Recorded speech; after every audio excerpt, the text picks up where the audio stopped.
Hello, and welcome to Let's Talk Bible. I'm Sonny Childs. Hi, folks. Beautiful day here, St. Louis, Missouri, at the top of a parking garage, waiting on some folks to come out. And here I sit. So let's talk Bible. 1 John chapter 4 and verse 7.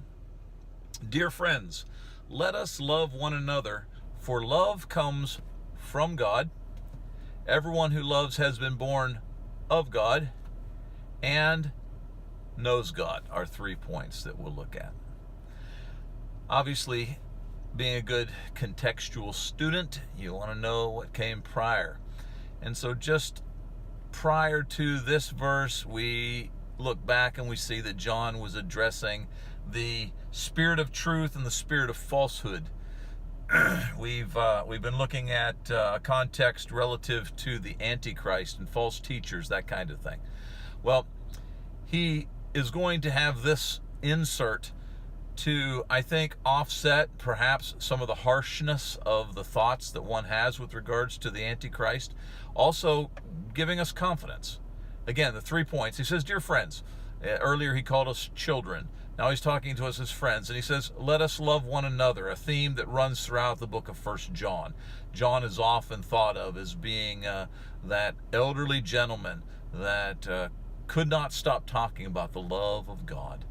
But he says we need to understand that the love comes from God. It's rooted in the Creator. We wouldn't even know what love was if it were not for the Creator, because in our sin, we deny the very nature that we have. And because of the denial of that nature, God has to reteach us what love is. He says that in this very chapter, he's going to define himself. God is love, and we've had to be reintroduced to who God is. And so understand that when you love, even if you're an atheist, if there is love in your life, it is there because of the goodness of God. Often folks ask, why, if there is a God, why is there so much evil in the world? I would ask just the opposite question. If there is not a God, how could love survive as it has in our culture, our violent, horrible, chaotic culture? It's because God's still here, and because we are created in His image. No matter how many times we deny Him, the depravity that lies within us, God still has a flicker of Himself in all of us, and it's called love.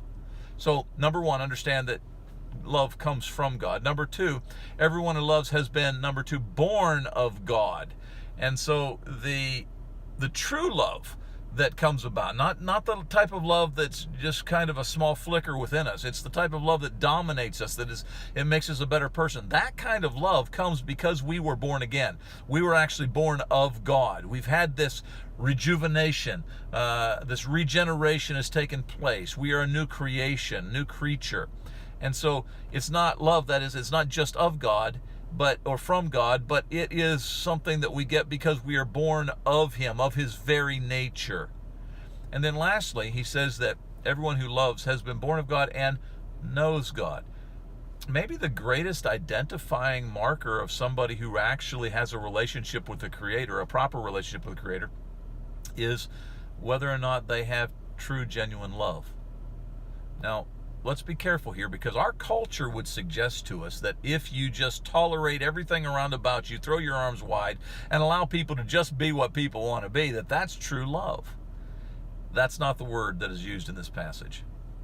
The word that is predominant throughout the book of 1 John, throughout the New Testament, is a word, agape, willpower love, the type of love that you choose to have for somebody else. And that kind of love is a tough love. It's the type of love that is not only difficult to maintain, but it's difficult to establish, because you're choosing through self-discipline to want the best for someone in spite of the fact that maybe they're not very likable at all. Now take that and apply it to this passage then. You begin to understand that the love that is from God and the life that we are to have because we have love that is of God, we're born of Him, and is evidence that we know God, that type of love is not the warm, fuzzy kind of let's just throw our arms wide and just let everybody get by with whatever they want. That type of love is having such a deep, passionate drive for God and his values and treasuring those he has created, that we would even say things that are difficult to say. We would, if you will, get in someone's face to challenge the sin in their life, because if we allow them to continue on the path of self-destruction, do we really love? 1 John 4:7, then, we need to understand that love comes from God, and everybody who loves is born of God. If you truly have the kind of love that God desires to dominate your life, you're from God, you're born of God, and it's evidence that you know God when you have agape love, willpower love, love that's not just tolerating everything, but rather wanting the best for people, even those who maybe aren't very likable. This is Sonny Childs, signing off and reminding you, please, it is my deepest desire that you be there. Matthew 16:26. We are the Sonny Childs and Family Ministries, serving as missionaries to this great nation. Please pray for us and consider adding us to your missions giving.